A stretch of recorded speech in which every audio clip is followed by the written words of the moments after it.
No,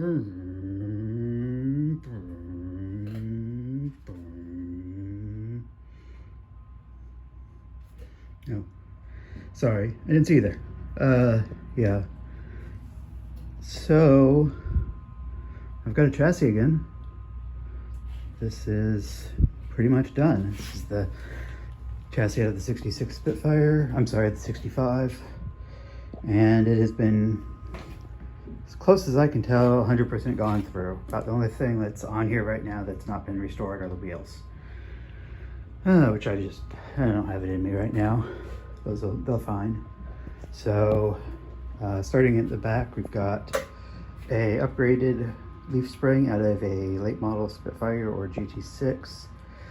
This whole spring can, I won't do it with just me pushing on it, but the spring can slide side to side a little bit, and that's supposed to help with, I don't know if it really helps with the camber or the center balance or what, but it's supposed to be a little bit improved. Obviously they wouldn't have done it if it wasn't likely to help.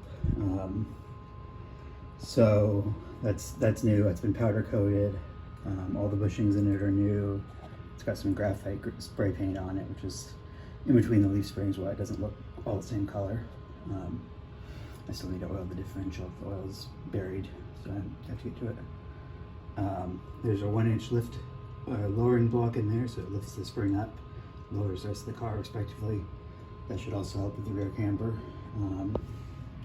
We've got completely rebuilt rear drums, emergency brake, wheel bearings, new U-joints, which were the biggest nightmare I've ever dealt with, I think.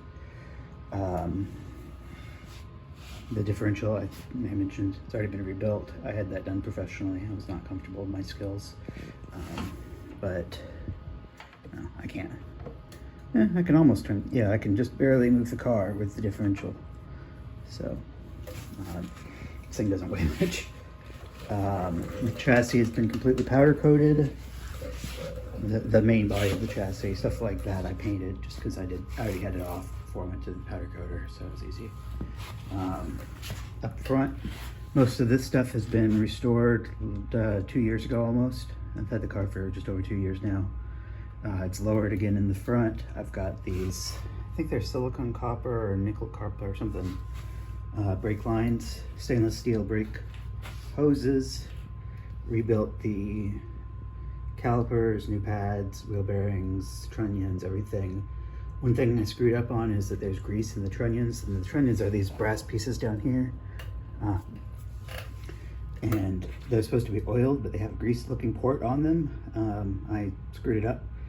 The way I see it, all that's going to do is make it wear a little bit quicker, and if they wear enough in the 10 years or so that I'll have this car probably to cause problems, I can pull them off and do them again. It's not worth it. So all the brake fixtures are replaced, like I said. The shocks are stock all around. Up here we've got a new steering rack. This is a rack and pinion car. Steering alignment is not even close, but that doesn't matter. I just gotta drive it to the alignment shop a block away. That's a quicker ratio steering box. It's new. The only thing I don't know about, and if you're a Spitfire guy that's done this, let me know.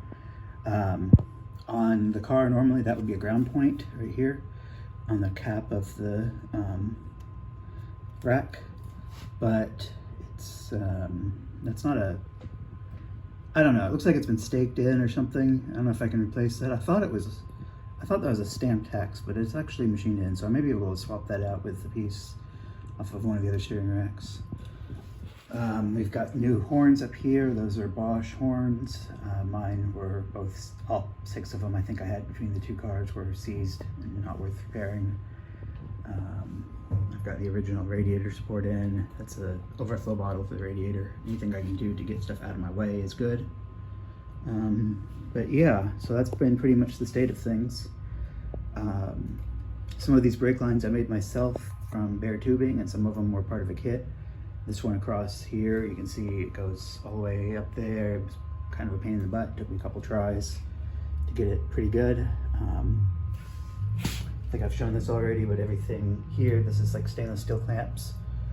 I still have to run the fuel hose, but that comes from the tank, which is part of the body, so I'm not gonna do that until I've got the body on it. There's not really much point. It's just gonna be bending it into rough shape.